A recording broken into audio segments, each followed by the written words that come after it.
Hello, everyone, and welcome to today's webinar. My name is Catherine Heldy, and I'm the Chief Scientific Officer at SYNGAP Research Fund.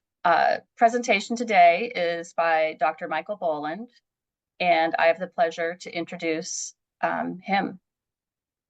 Michael Boland, PhD, is a cellular and molecular biologist with expertise in human stem cell technology, transcriptomics, epigenetics, developmental neurobiology, gene-targeted therapy development, and drug screens. As an assistant professor at Columbia University Irving Medical Center, his group applied many cutting-edge approaches to study several developmental and epileptic encephalopathies, malformations of cortical development, and congenital disorders of glycosylation.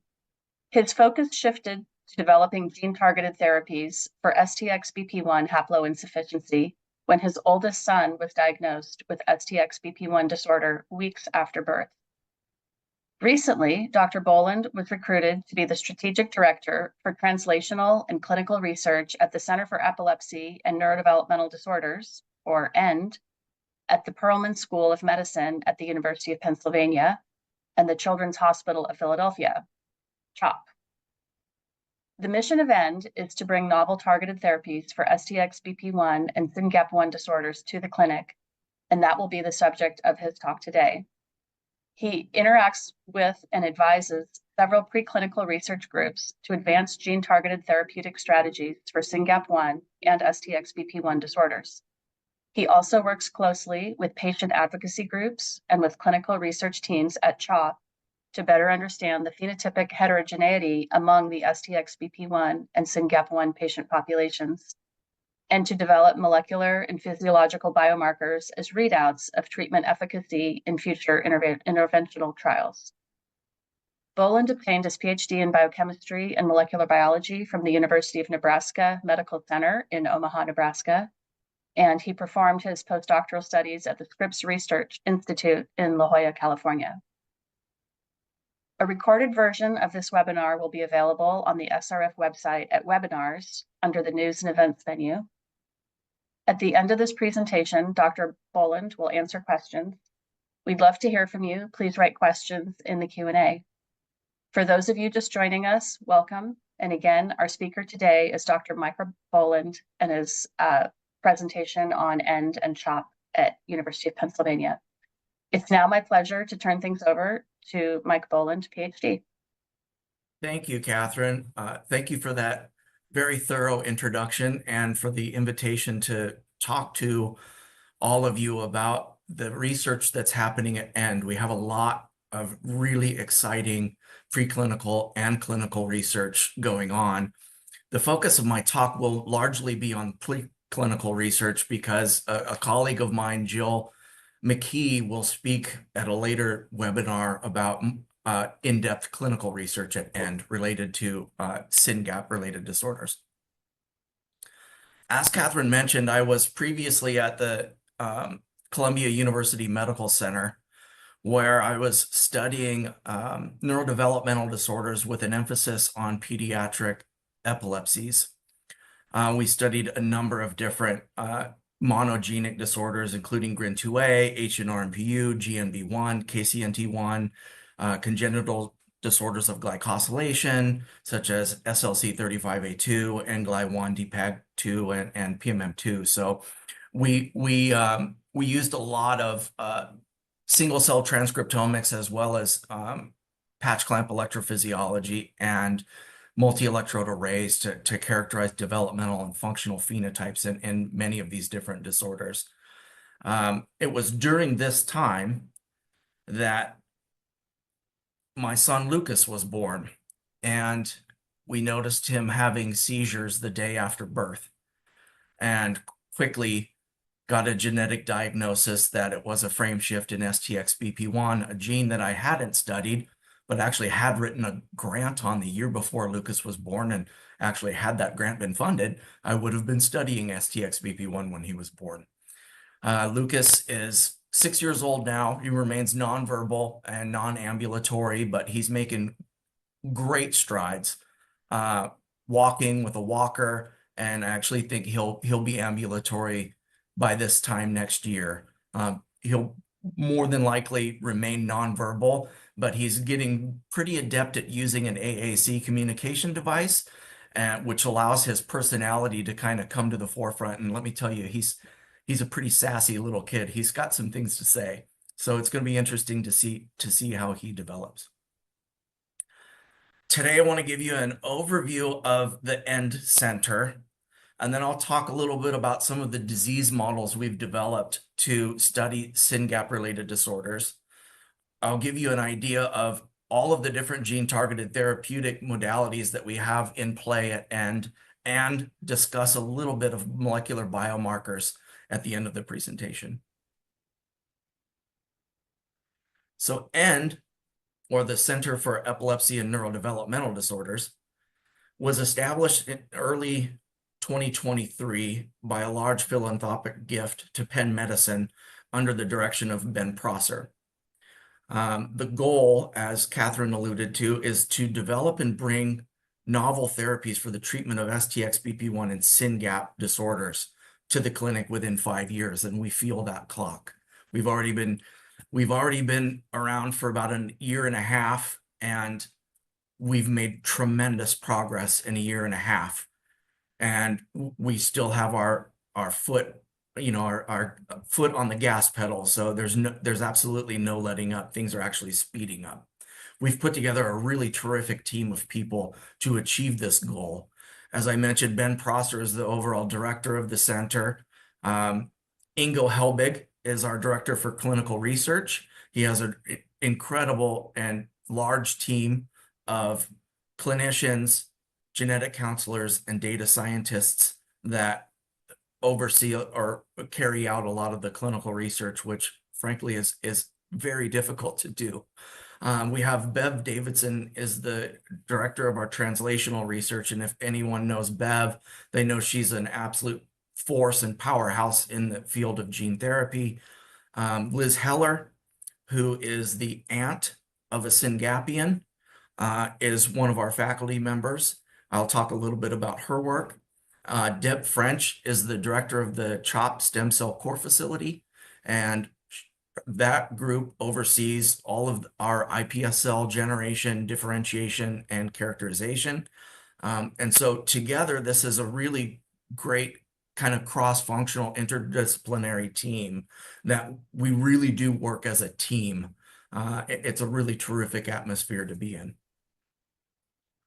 So if you think about bringing a therapy to the clinic, you have to think about more than just the therapy, because you have to identify and nail down what the clinical heterogeneity is in your patient population.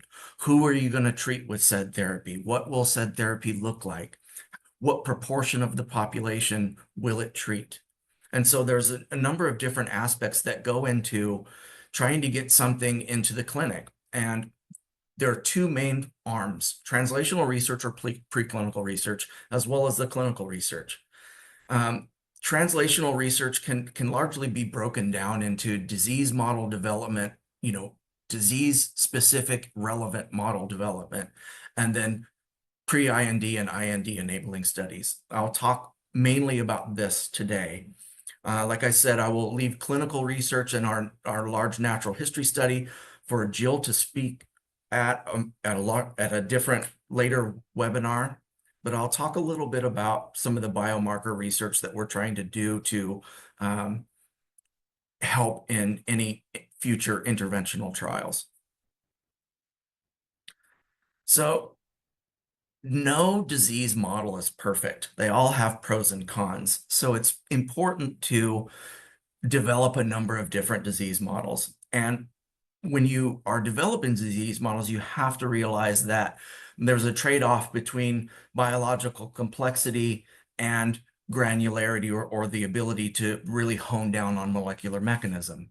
So obviously, genetic mouse models are extremely useful. We can test behavior. We can test how a given therapeutic agent acts in a living animal, do toxicology studies, what have you. But many of the therapies that we're interested in developing have a human-specific component. So it's important to develop human-specific disease models, and this comes in the form of human-induced pluripotent stem cells, which then can be differentiated into different neuronal cell types in the brain. Most people generally use cortical neurons because they're the easiest to generate, but you can generate cortical organoids, neuronal networks, and study even single neurons. Each of these disease models has a number of different techniques and modalities that we can use to study and identify phenotypes within that disease model. I won't go through all of this today. I'm just going to highlight a few examples of some of the work that we're doing with the disease models we've developed. So at end, we realized that in order to test human-specific therapies in an animal model, we wanted to develop an animal model that has a humanized SYNGAP gene.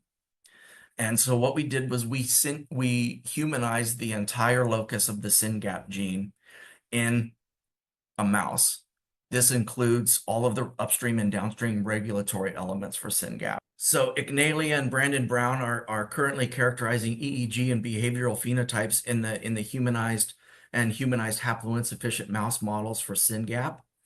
We did do some molecular characterization of these mouse models to demonstrate protein levels of SYNGAP and mRNA levels. And so at the top here, you can see we have mouse and human specific TACMAN probes that detect the different transcripts respectively. So in the ++, which is a wild type mouse, you see 100% SYNGAP levels. In the hybrid animal, which has one humanized allele and one mouse allele, you have 50% of the mouse transcript, and in the human, you have none of the mouse transcript. And that's the opposite for the humanized specific probes, where the humanized animals express all human mRNA and none of the mouse allele.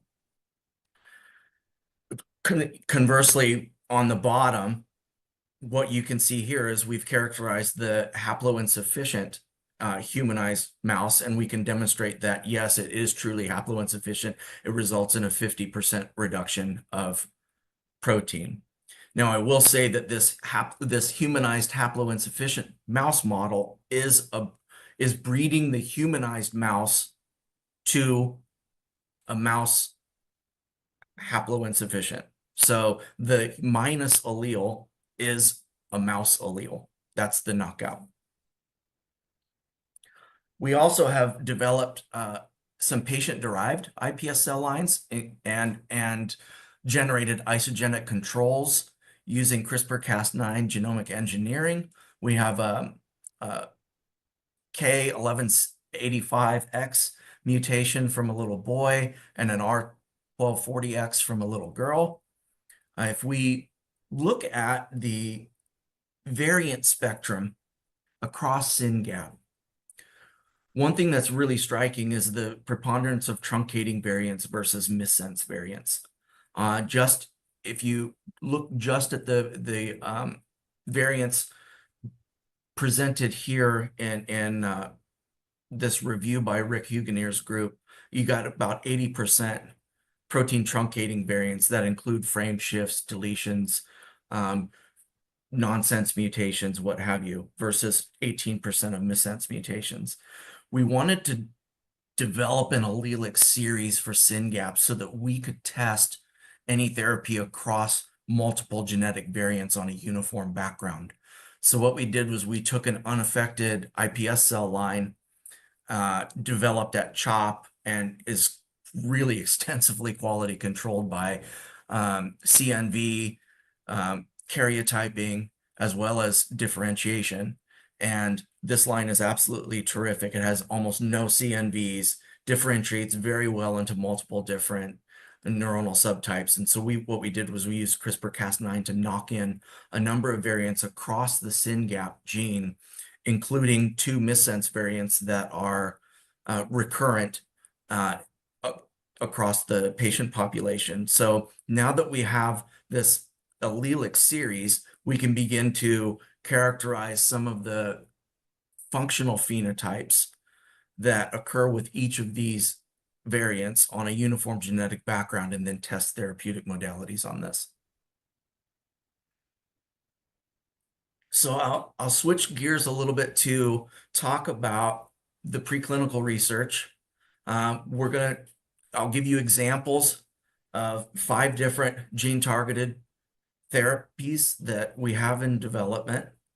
This is gene replacement, antisense oligos, CRISPR activation, tRNA read-through, and protein stability through engineered deubiquitinases. And you can see all the different groups here at end that are involved in this type of research. So Bev Davidson's group has been working for years to develop really terrific AAV capsids that have been evolved in non-human primates. They have capsids that can target even specific brain regions and capsids that show really high transduction efficiency across the non-human primate brain. For SYNGAP, we want something that's widely distributed across the brain and definitely want something that targets excitatory neurons where SYNGAP lives. So we're working on gene replacement and then packaging this in Bev's fancy capsids to test in animal models like our humanized mouse model, which these capsids also show really high transduction efficiency and broad biodistribution in mouse models and rat models as well. So this is a really terrific tool for all of the AAV-mediated gene therapies that we're working on. In Ben Prosser's lab, we're starting to look at the different isoforms of SYNGAP. And as most of you know, SYNGAP has a complex alternative splicing structure, and it results in a number of different N-terminal and C-terminal isoforms. What we're interested in is the biological effects of each of these isoforms during development and their ability to correct functional deficits in neurons that lack SYNGAP. And so we're utilizing our humanized SYNGAP mouse model, cloning different isoforms into lentiviruses, transducing primary neuronal networks that were derived from the SYNGAP humanized mouse models, and then we'll be testing cellular morphology such as dendritic arborization. We'll be looking at downstream molecular events. We'll be looking at functional correction via multi-electrode array and trying to determine which of the SYNGAP isoforms may be the most suitable for therapeutic correction. Another really active research at end and one that I really like is CRISPR activation. And Liz Heller's group is pioneering this for SYNGAP, and they've developed a CRISPR activation strategy based on SP-DCAS9 that is fused to the VPR transcriptional activator, and they've got a number of different models that they can work with to test these different constructs. They've developed CRISPR activation constructs that work in the mouse and CRISPR-A constructs that work in humans because the promoter regulatory regions of the two species are different. So you have to design different CRISPR-A constructs depending on what species you're in. And they've actually done both and have shown efficacy in both. So I'll show you a little bit of a piece of data from Laura Sicklinger and Molly Riley in Liz's group where they've designed some guide RNAs to the mouse region of SYNGAP, and they used epigenetic modifications such as trimethylation of H3 lysine 4, which is a marker of open chromatin.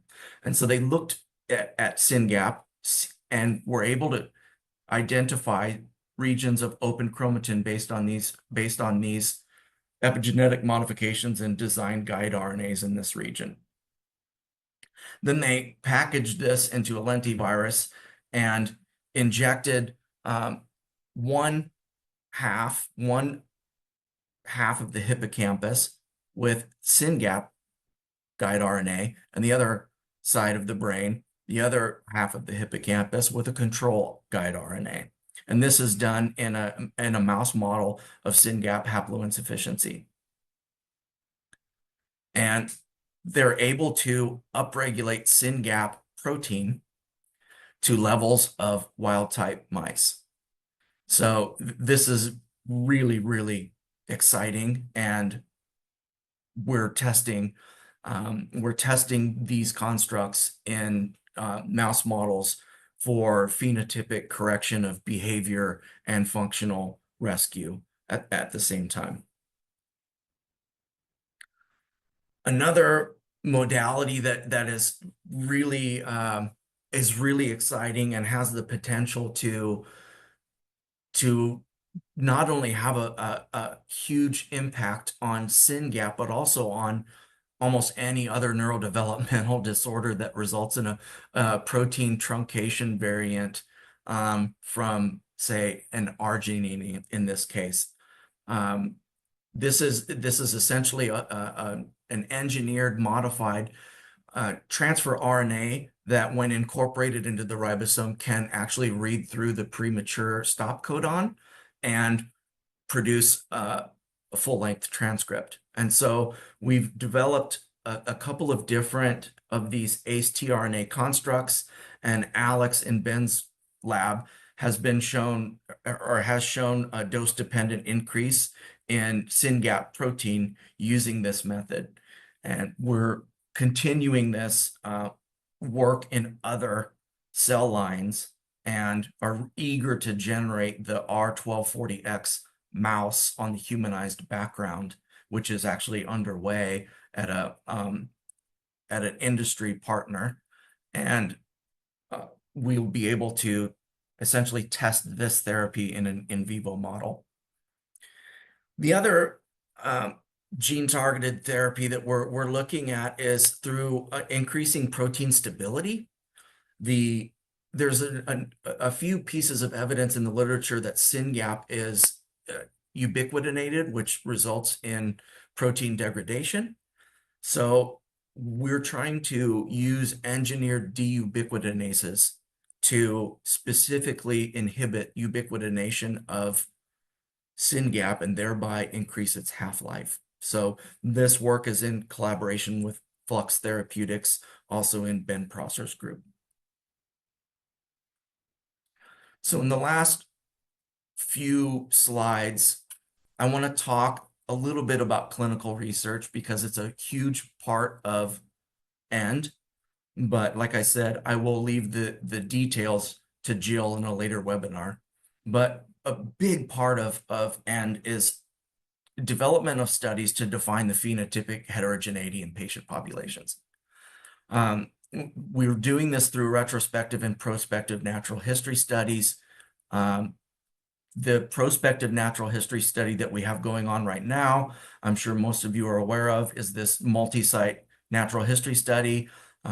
CHOP is the data coordinating center for this, and we've got 2 sites up and running and ready to see SYNGAP patients, Colorado Children's Hospital as well as Stanford Medicine. And it's my understanding we'll be adding maybe 1 or 2 more sites in the future. But so far at CHOP, just in the last year, we've seen 87 SYNGAPians. And this really, I just looked at the breakdown of gender versus variant type and age group, and it really does have a really good broad distribution across the SYNGAPian population in terms of age and variant type.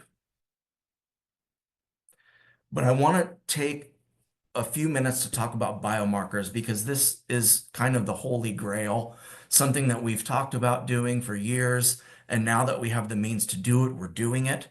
And it comes in two flavors: physiological biomarker development. We're looking to develop disorder-specific EEG fingerprints. And through work that Jill and Peter have done, we are already starting to identify STXBP1 and SYNGAP specific EEG fingerprints.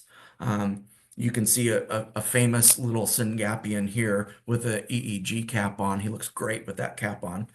The other thing that we're looking at is sleep and sleep disturbance as a really solid potential outcome measure for future interventional trials. And we've recruited a renowned sleep researcher, Maya Bushan, to absolutely nail down sleep patterns in Syngapians. And the way that we're doing this is we're essentially, Maya has a really large sleep study, and we're enrolling our patients from our natural history study into her sleep study through a consent. And what she does is she just sends families this watch, which has actimetry and accelerometry and a number of different measures that can be used to accurately record sleep. And she sends the family the watch. The child wears it for 3 weeks, and you send it back, and they get the data. It's that easy. So this is up and running. It will be up and running for our natural history study very soon. The other aspect of molecular biomarker development, and this is something that we're really interested in as well, because for any interventional trial, you want or hope to have a biomarker that can predict target engagement and may also give you an idea of therapeutic efficacy before you get to downstream outcome measures like behavioral modification or what have you. And so we're really digging into proteomics of CSF and some blood and plasma proteomics. So we've teamed up with the Center for Diagnostic Innovation, led by Steve Master. We're doing some targeted mass spec to look at tryptic peptides for SYNGAP, either just without enrichment or following antibody enrichment, or looking at extracellular vesicles. With Lynn Spruce's group at the ChopPen Proteomics Core, we're taking an unbiased mass spec approach. This is essentially a proprietary milieu of 5 different nanoparticles that have different protein binding affinities. And so we're able to take an unbiased approach and look at essentially the proteome within the CSF sample, rather than kind of a more targeted approach like what we're doing with Steve Master. Recently, SRF has contracted Olink to look at SYNGAP levels and develop a proteomic profile of a number of different, I think it was 76 samples of Syngapians and familial controls.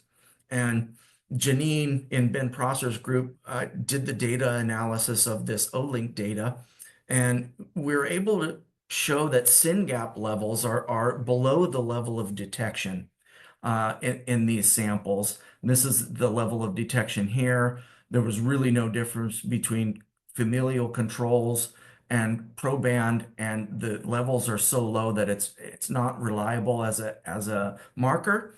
But interestingly, we were able to find one protein that is significantly upregulated in the patients versus their familial controls.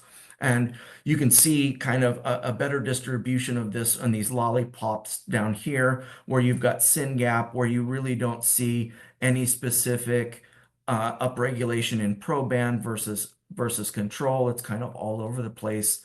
Whereas with this protein X, there is a very significant upregulation of this protein in patients. And if you look at a volcano plot of essentially all of the proteins in these samples, somewhere around 5,400 proteins, this protein X really stands out as upregulated in syngapians.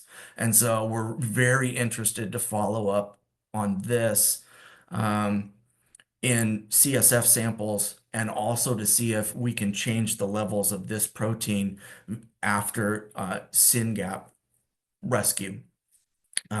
This protein is really, really interesting because it's a hormone involved in hyperactivity, anxiety phenotypes in animal models.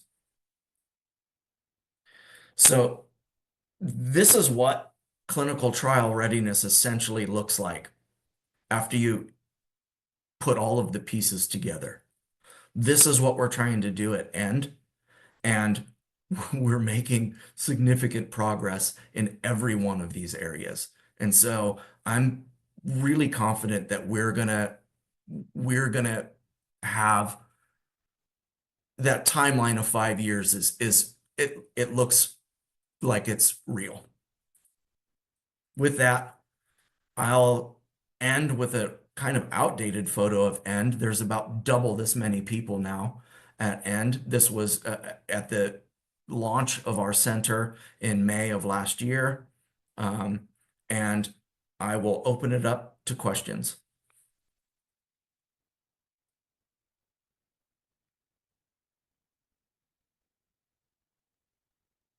Thank you so much, Mike. That's a lot of work, and I knew about some of it. I didn't know about some of it, and so this is why it's so important for us to have you here and explaining what's really going on.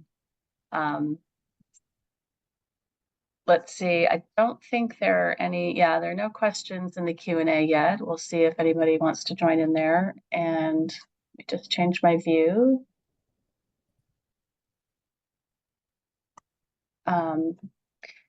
Yeah, so Can I yeah, ask so just Mike, yeah. an easy question just to get the ball rolling?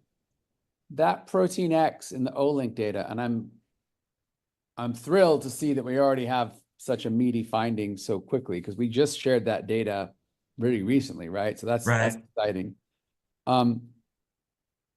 That protein X, you said we're going to look for it in CSF. So because is it worth looking for it also in patient blood, or we just think it would be too hard to detect? This is from patient blood. Right, but with a really expensive machine to do the assay, right? So I'm looking for something that's like we could use in a trial as a biomarker. No, absolutely, Mike. That's exactly what we're thinking.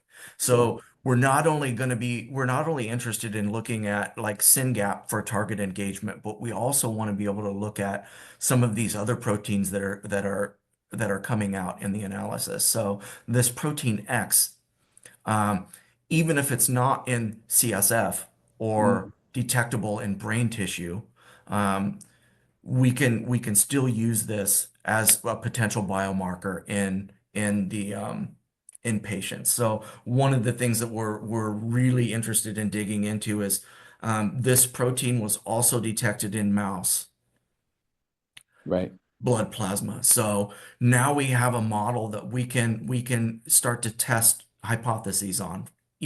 We can look at CSF and brain tissue from the mice, see if we can see upregulation of this protein in that tissue. And even if we don't, that's okay. What we can then do is see if we can correct SYNGAP levels in the CNS, does that have an effect on this protein in blood plasma, which would ultimately be like the holy grail. That would be almost a biomarker of efficacy and target engagement. But it's also, yes, cool. And you sort of led me to this next question by noting that this protein has been associated with hyperactivity and anxiety in other mouse models.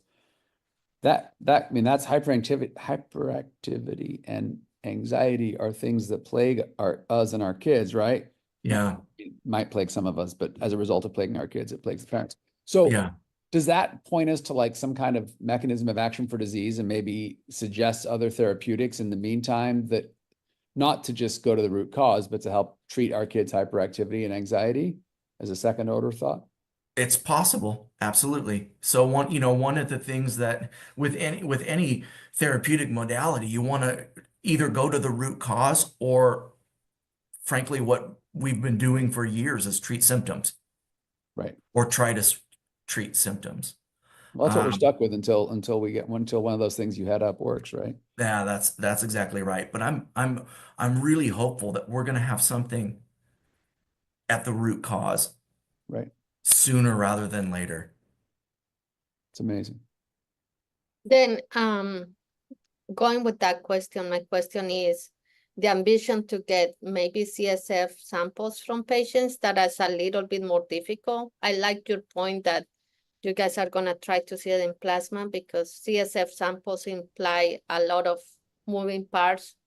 Yeah. The risk of a lumbar puncture on Yep. patients, then it's gonna be hard. Then I like the plasma idea better than the CSF, but do you have any samples of CSF or Yes. patients, Syngap patients there? Not SYNGAP patients. We would have to include that. So we've already amended our natural history study protocol to do elective spinal taps.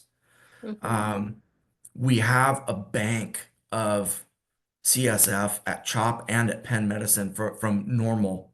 So what we can do is we can look to see what I really want to do is for any of the CSF proteomics, I want to exhaust normal samples before we ask patients and kids to undergo spinal taps. So I want to have something that we can reliably detect in normal CSF before we would go into a patient. The name of the protein, I'm not sure I can divulge that in the webinar. I can divulge it to you, Marta, afterwards. But Thank you. it was independently confirmed by a group at Baylor as well. You know, So it's exciting. That's it really cool. is. It was striking that it's so much different in probands. And just for the non-scientists watching, I mean, I love that you kept this heavy, but the proband is the patient, right? And then Proband is the patient. Yeah. right. And the other thing you didn't say that as one of the non-scientists on this call, it was helpful when someone explained it to me, because I remember way back when we began conversations about this humanized mouse, because these things were not cheap to make, and we're thrilled that you guys paid for that mouse. And now you're paying to characterize it, which is the more expensive part. The reason we needed a humanized mouse, because that's a new thing, right? That's like the new cool thing. Every rare disease group wants a humanized mouse. Nobody had these until recently. Yeah. And I was like, why do we suddenly need a humanized mouse? And please correct me, but the answer is because because the humanized SYNGAP and the mouse SYNGAP are same, but different. Like there's minor differences. Right. And some of these therapeutic modalities focus on things that exist in the humanized gene, but not the mouse gene. So we needed to stick the humanized gene in the mouse so we could test those modalities in a living creature that wasn't a human. That's exactly right. That's All right. exactly right. That's exactly right. So the protein overlap between mouse and human is very high, but the regulatory elements that regulate how SYNGAP is expressed are different. And many of the therapeutic modalities like these steric blocking oligos or CRISPR-A target regions of the human gene that are different from the mouse. So we needed a human gene in the mouse to test this inside of an organism. Got it. Yep, that's exactly right. And I will say that Brandon has done some of the behavioral characters, started to do a lot of behavioral characterization of this humanized mouse and the haploinsufficient mouse. And it very closely, it replicates a lot of what's been seen in the literature for other SYNGAP models of haploinsufficiency, hyperactivity, things like that. So I think we have a legit humanized mouse model for SYNGAP. For STXBP1, no, that model is not very useful. But for SYNGAP, it looks like it's legit. I want to encourage all the, because there's a lot of smart people on this call who are probably have great questions, and I want to encourage them to throw them in or raise their hand, and we can make you panelists. But I think one of the things that's fascinating to me about END is that you're looking at two synaptic, one's pre-synaptic, one's post-synaptic genes in parallel. Like everything's sort of been trying to be done to both. And I'm just curious, like, have there been any learnings? Has that facilitated any learnings by looking at the same experiment in two different genes that are same but different, and trying to like tease apart? Has there been any synergies for that? I guess that's my question. There really haven't been synergies for that. It's a really good question. The phenotypes are different. So even when we do something like MEA or something like that, the phenotypes are different. So what we want to do is we want to essentially develop these different disease models and look at disease-specific, disease-relevant phenotypes. For instance, as you know, SYNGAP and the redistribution of AMPA receptors or downstream signaling through ERK. We want to, or some of the morphological defects that have been observed in dendritic arborization of neurons. We want to, those aren't seen in STXBP1. Those are specific to SYNGAP. So we really want to, we're trying a lot of the same modalities because they're both largely haploinsufficient disorders. Granted, there undoubtedly will be some missense variants that have other modes of action, but for the most part, both of these are haploinsufficiency. And so we're trying to restore protein levels for either STXBP1 or SYNGAP, but really in a kind of a disease-specific context. Got it. There are two questions in the Q&A from Hans. I don't know if you can see those yourself, Mike, or if you want me to read them to you. No, I can't see him. Okay, so Hans says his first question is... Oh, no, I can't see it. Sorry. Okay, great. Why don't you go for that? Hans says there's a dedicated blood test for protein X at the Mayo Clinic. That's absolutely terrific. Thank you, Hans. This is why we need you on this call. We just got the results of this just a couple of weeks ago and haven't really dug into it. I'm glad for that answer. The other question is, yes, there's concern that overexpression of SYNGAP is toxic to neurons.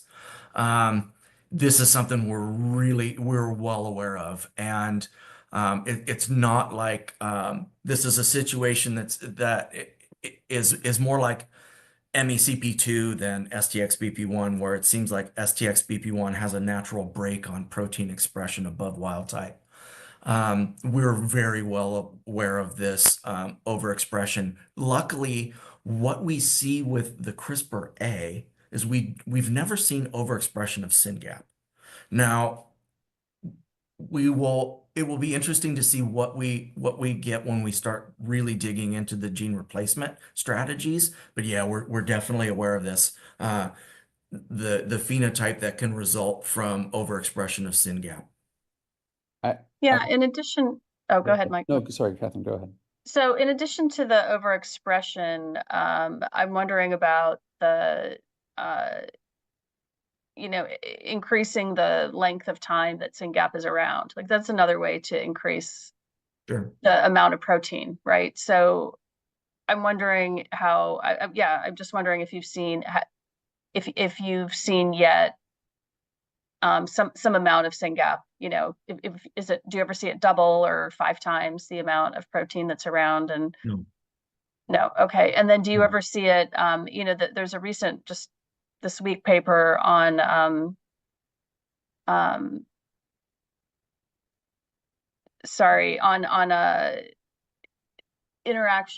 interactions between different, another sort of RAS gap protein, right? So these things antagonizing each other as being important. And then there's another one talking about translation at the synapse rather than cytoplasmic SYNGAP. Oh yeah, So, no, absolutely. so I think a couple things that I didn't hear you guys talking about were subcellular localization. So that would be translation at the synapse. Right. Another one would be like sort of making a mini gene. Like how are we going to package this in an AAV? I heard you talk about isoforms, which is fantastic. I think in addition to isoforms, it's sort of like how do we package this in Beth Davidson's AAV? So Well, I assume you guys I mean, I know you guys know all these things, and so just wondering how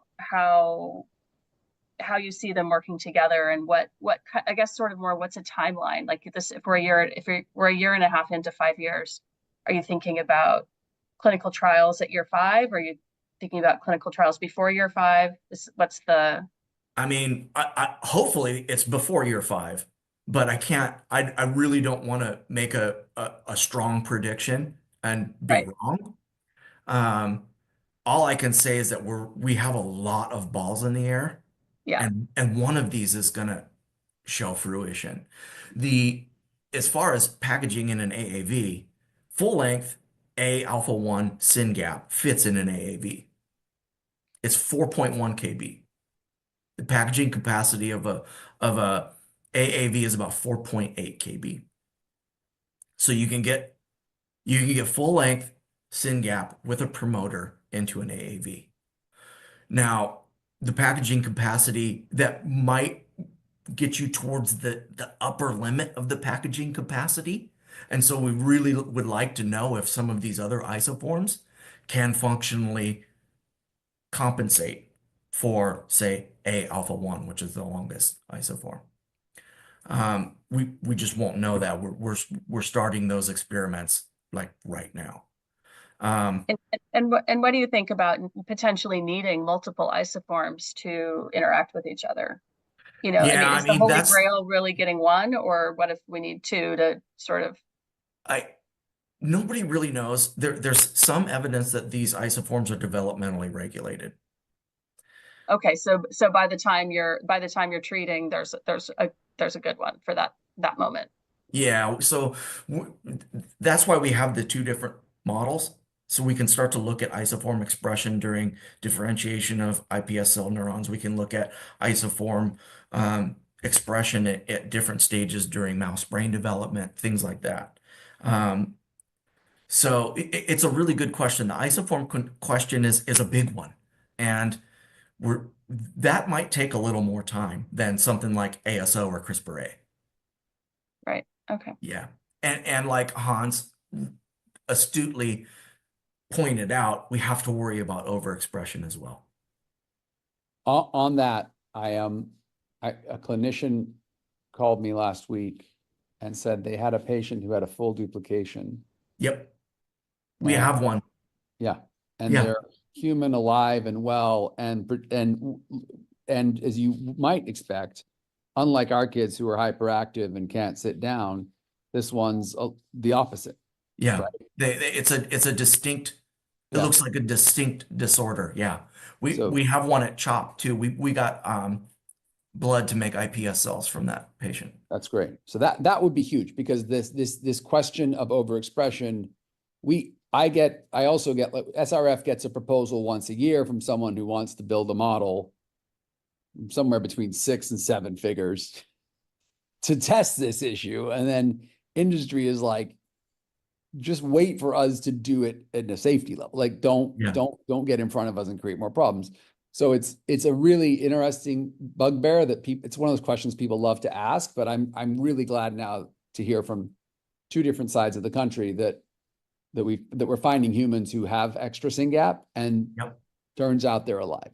Yeah, they essentially have 3 copies of SYNGAP. Right. Pretty exciting. Yeah, it's really cool. My jaw hit the floor when they told me at End Clinic, it was about 5 or 6 months ago, about this patient with a duplication. I said, get blood. Now Yeah, I got it. Yeah, go ahead. So that's actually a good question. We have a biorepository that's, some people are in, and I'm wondering, does CHOP have a SYNGAP biorepository associated with the NHS? Uh, yes, but we haven't been systematically collecting for in either of the natural history studies. So, Um, so, so as 2025 comes around and your CSF protocol kicks in, would you potentially be doing CSF and blood at that point? yes. Yeah. Yeah. And the fact that we see this protein X in blood plasma from Syngapians makes it even more attractive to start collecting blood. Yeah, Right. definitely. Okay, fantastic. And we should all look into that Mayo test too and see if we can Yeah, just, definitely. I'm glad Hans pointed that out. I will look into that. that's amazing.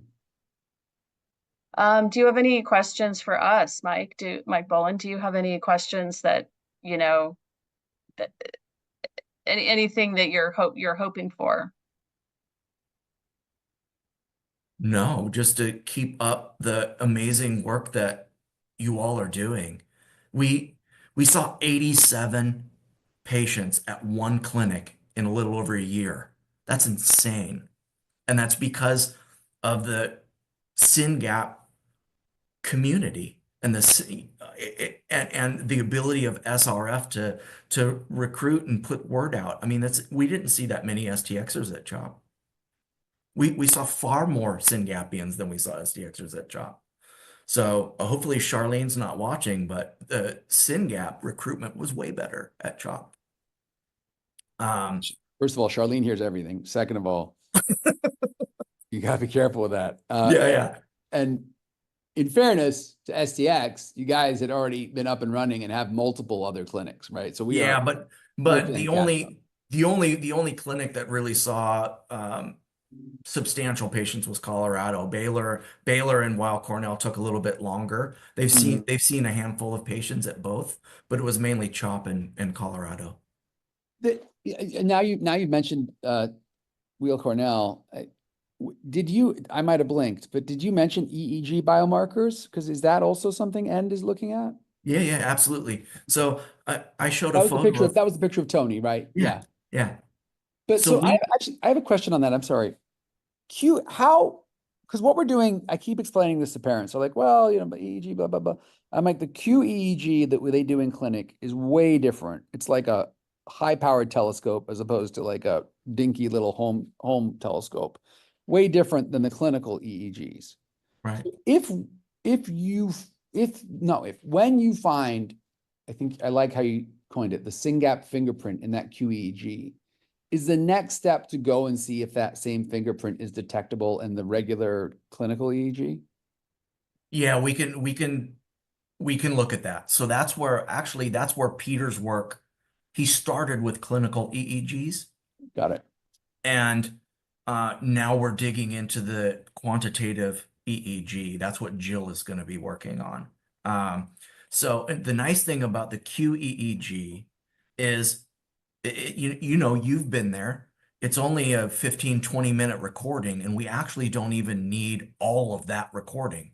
We just need snippets of it because it's 128 electrodes versus like 35. So I didn't want to steal Jill's thunder. She'll be talking more about that at a later webinar and certainly at the SRF meeting right before AES. Amazing. Yeah, I think EEG is something that every industry sponsor is interested in. It's the lowest hanging fruit because it's the most quantitative. Easier to quantitate than behavior or something like that. And that's why I'm actually really interested in sleep because I know you guys the community has such an issue with sleep that's another thing that's quantifiable. And you can if there's a therapeutic agent that does show efficacy, that is something that you should probably be able to pick up on relatively quickly, like an EEG phenotype, before you can maybe modulate behavior or quantifiably modulate behavior. Marta? I was still running my head through the duplication patient, and that we need to find a mechanism to group the 2 or 3 patients of duplication and try to phenotype those patients. Yeah. Uh, It's really interesting. You know, some of these other monogenic neurodevelopmental disorders um, you can almost parse them out by mechanism of action, like SETBP1 is one of these, where there's a gain of function, there's a loss of function. You would almost consider this duplication a gain of function for SYNGAP because you have extra levels of it that create a completely different phenotype from what you see in loss of function haploinsufficiency. You're absolutely right. It's fascinating to know that there's at least a handful of these patients out there, and there's got to be more. And then the question is, how are we not finding them? And I wonder if the answer is because the gain of functions are just so much milder that, and that's just a hypothesis. I haven't met either of them, but Yeah, it could be that it's more mild, or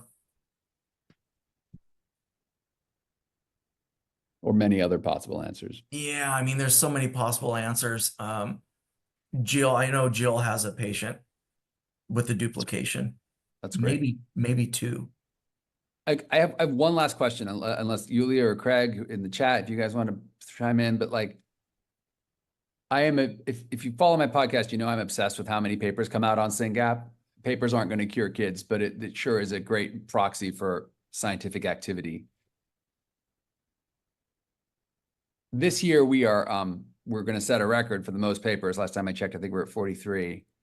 If you had to guess, based on everything you just put up, how many papers is CHOP Pen alone going to be publishing next year? Just like each of those slides sounded like a project that could result in the public. I have another question after this too, but Absolutely. I think in the next year or two, there's going to be a flurry of papers. I mean, there's already one from Prosser's group. yeah. Jill's work on the retrospective natural history study, mining the citizen data and all of that is under review right now. Yeah. So yeah, we kind of just started doing this about 1.5 years, 2 years ago. And I think that, yeah, in 2025 or early 2026, there's going to be a flurry of papers. And frankly, I'm with you, Mike. Papers don't cure kids. They don't treat kids. So I'm at the point now where I'm like, yeah, papers are great, but it's not the be all and end all for what we really want to do. Yes, it helps us. Papers will help us attract additional funding and whatnot because the end funding isn't going to last forever. But we have a clear mandate and means to achieve that, I think. And that's really high on all of our minds. That's great. Go ahead, A Catherine. follow-up to that with the papers is, does END have a web page that sort of shows deliverables? Do you have a Yeah, we have Okay. we have a website that has publications and things like that on it. that have come from this donation, this philanthropic donation? Yes, yeah. Awesome. Okay, we should Like we have the bioarchive paper for the Yeah. mouse models. We've got Ben Prosser's PTBP2 paper. We'll have we've got some STXBP1 papers. We'll have SYNGAP clinical papers in the next 6 months. So yeah, there all of that. Anytime we have something that's related to END, we put it on the website. Great. Okay. Thank you. Here's my second question. There's a I won't bring that up, but sometimes parents see papers about mice being cured from SYNGAP and they get really excited and they find this paper and they send it to me as if I hadn't seen it yet. And then they say, well, when are we going into human with this? And Yeah. I mean, there was that the one I was not going to bring up was there was this one out of Davis that had a very problematic promoter, and I was like, this is not going to be anywhere near human for a long time. But like, there are some things that prove concept but don't translate. And if I understand correctly, the CRISPR-A work out of Heller's lab that you shared, that's incredibly exciting. But because of the lentivirus it's using, it's not really translatable right now. So what in that case, like, what is the next? How would that go into humans if we were to take that proof? Well, we would just, I mean, the guide RNA, we could switch that into an AAV. Okay. So they're using lentivirus because it's easier to screen guide RNAs. But once they show efficacy, we can use either a split AAV where one virus has the dead Cas9 and the other one has the guide RNA scaffold. And when I was at Columbia, I developed a single AAV. It's based on a different species of dead Cas9. A different bacteria that it was a different dead Cas9 that's smaller, but you can fit everything into one AAV. Awesome. Okay. So yeah, it's you're absolutely right. You can't use the lenti, but we can easily adapt that to an AAV. It's incredible. And Are you gonna have a bake-off at some point? Like, you have a few promising things, we're just gonna treat like 5 different mice and see which one does best. yeah, I mean, that's kind of the idea, because none of these therapies are one size fits all. And that question brings to mind Alison Berendt when she shows all of the different academic labs that have different mouse models, and they're testing gene replacement or ASOs or CRISPR-A or whatnot, and which level of correction of different molecular rescue and functional phenotypes and behavior and all of this stuff. Each of these different modalities has a different flavor in an animal model. And so, and it's probably going to be the same way in kids, unfortunately. So, it's a big black box. I mean, this is something that the entire field is grappling with. What would be the most efficacious therapy? And at end, we take the view that if you can restore the protein levels back to wild type levels, that should take care of the phenotypes.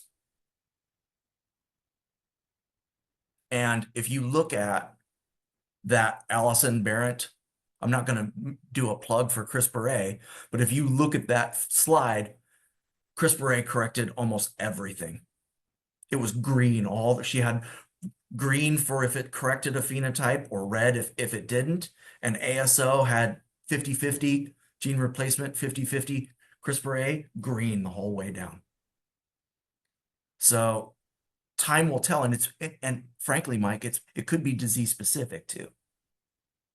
It's not one of these therapies isn't the type of therapy may matter for the disorder. Like Hans said, gene replacement may not be the right way to go at it because overexpression is such an issue. So it could be that you need something like CRISPR-A or ASO that can bump the levels back up to wild type, but you don't have to worry about going too high. Cool. Yeah. Thank you. I'll give it back to you, Catherine, but thanks, Mike. This was really helpful to have it all in one place. Yeah. I'm glad to do it. We've got a lot of stuff going on. Yeah. I just have one last sort of science thing before we wrap up. And that is, in addition to these therapeutic modalities, there's always, where do they go? Which cell types? And so I noticed you talking about the excitatory cortical neurons, but it seems like there are quite a few cell types that have SYNGAP. And I'm just wondering who is doing, who's got their finger on the pulse of like which neurons at a stage where we'll be curing kids, like at that not the earlier stuff, which of course I'm fascinated by as a developmental biologist, but just focusing on therapeutics, who's looking at which cell types are really required in order for things to get better. So Ingo's group has some guys that are mining RNA-seq data, single cell RNA-seq data. We know that there are likely other cell types other than glutamatergic excitatory neurons in the cortex that express SYNGAP1. Most of the available evidence based on SYNGAP's interaction partners, like DLG4, PSD95, those are found in excitatory synapses. So we can reasonably expect that reestablishing SYNGAP in excitatory neurons will correct phenotypes in a mouse model. And that's for the synaptic plasticity phenotype, yeah.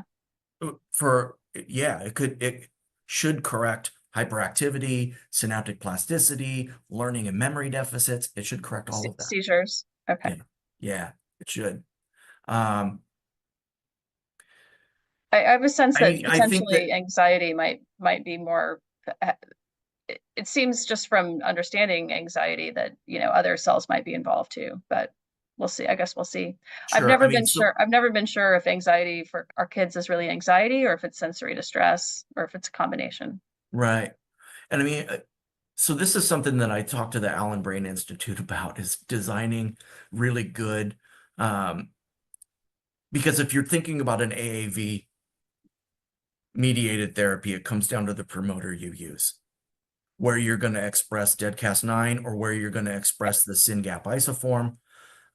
And so, you know, once I can identify, so the Allen Brain Institute has developed really good and identified really good specific regulatory elements for different types of neurons.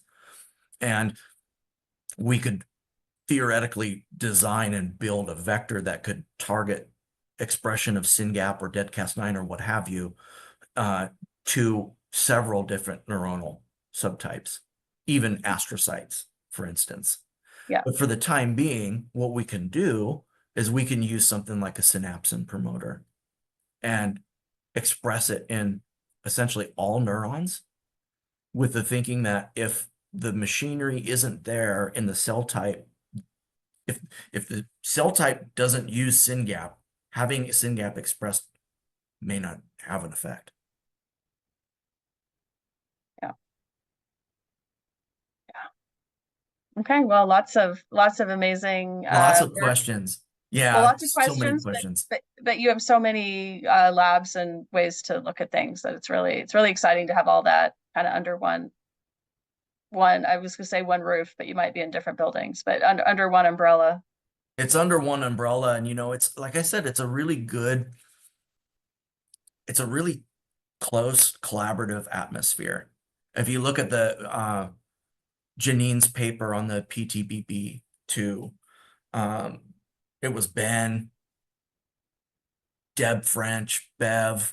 It's like it really is a team effort. And so it's like Ben Prosser's working on ASOs, but we meet every 2 weeks and we discuss, hey, what should you try next?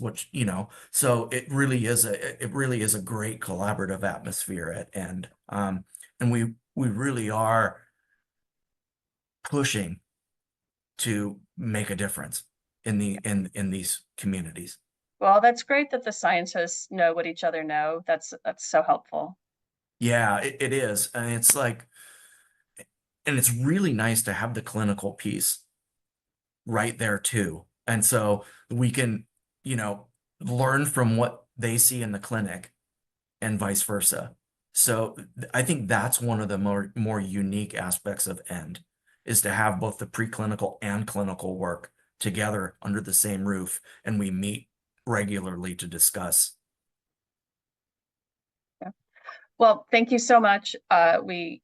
Thanks for giving us your time. Thanks for your wonderful slides. Thanks for going over all these things and answering a lot of questions. We really appreciate it.